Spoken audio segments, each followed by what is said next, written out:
320 Philippine pesos. For 6 hours, 390. For 24 hours, that is 790. For 12 hours, 490. So they have here a nice single bed. It's very comfortable, very soft, guys. It's good. They also have aircon and a cute size of TV in the bathroom. May heater.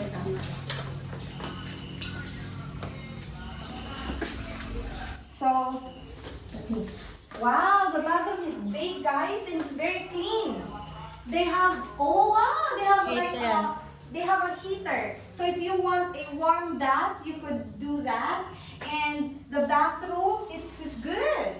It's very good. And they also have here like a tiny sink and a mirror. It's very good, guys. The size is good. Look, the size is good, and it's very nice. So here, guys, we are going to check the room with the fan. This is the cheapest room that they offer here. So this is the room. Wow, it's actually bigger than the one we just checked. So they have fan here. This is the fan. Right, Mana? So this is the fan and the bed. It's soft, guys. It's soft. Single size of bed. They have here table where you can put your food if you have food or you have bag. And they also have another table in here and TV. They have TV. Wow! And their bathroom is big. It's actually bigger than the first one.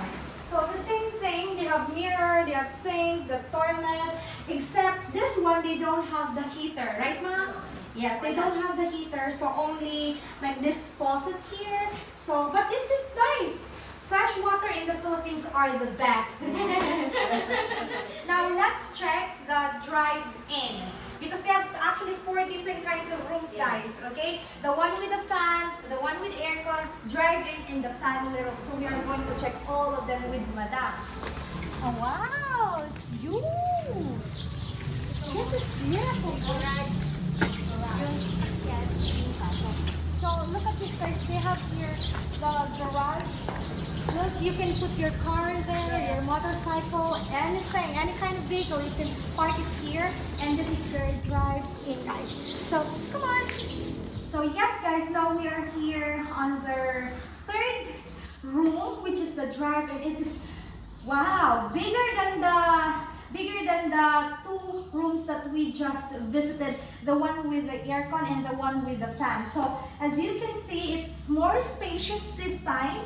Look at the beauty of this room, guys.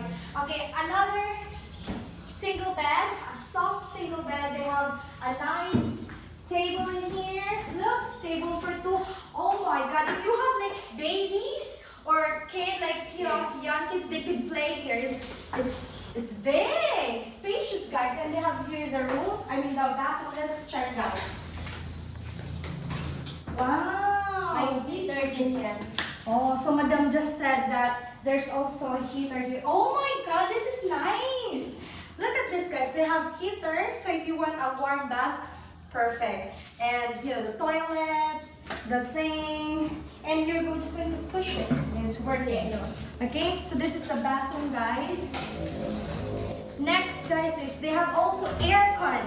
So drive-in rooms has aircons, okay? They have, wow, bigger aircon this time. They got the cute size of TV. Again, the cute size of TV. Mom, what is this for? Fire exit. Oh, this is for fire exit, okay? So if there's fire, you know where to go, guys. Yes, guys, this is. And the last one, we are going to check the family room, the biggest room that they have and the most expensive room that they have also. So, yes, guys, come on.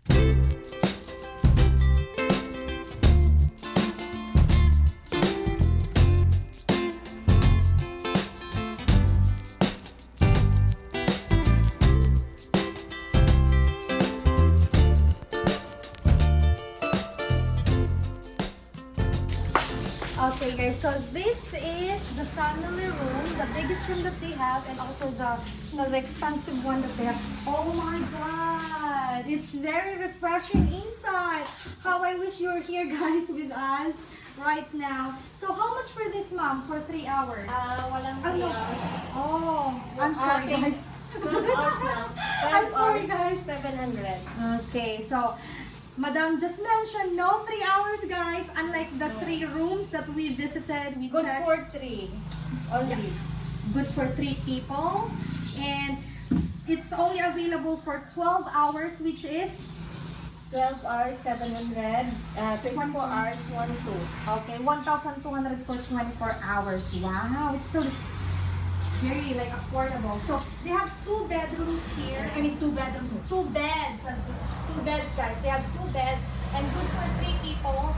And wow, the same thing. Soft. And they have TV, they have aircon, guys. They have the table, you know, the bathroom. Let's check the bathroom. That's one thing that, yes. Wow. So the same thing. They have this one, the heater, and then the toilet with a flush. You know, it's not very common also for like Apartelle or hotels in the province to have toilet with flush, because normally we have the Filipino toilet. You're going to throw water in there. So this is perfect, guys. I want you to visit Tigaon, the branch of Zoms here at Tigaon. It's really good. Tigaon. Yep. So if you decided, guys, to visit Tigaon Zoms Apartelle, please look for Ma'am Gemma. Okay? Madam is very beautiful and very kind. She's very kind, guys. I'm telling you, she's very good. Ma'am, single ka, ma'am? Yes. Hello. Single. Ah! Oh my God! She's single! Ma'am Gemma is single. She has, how many kids, ma'am? 2. 2 kids. Are they? Ano na, may apo na. Oh! They have their own families, guys. So mom is living alone. So 17. so Madam Gemma has the youngest child of her, and the child was 17 years old. But whoever interested, mom is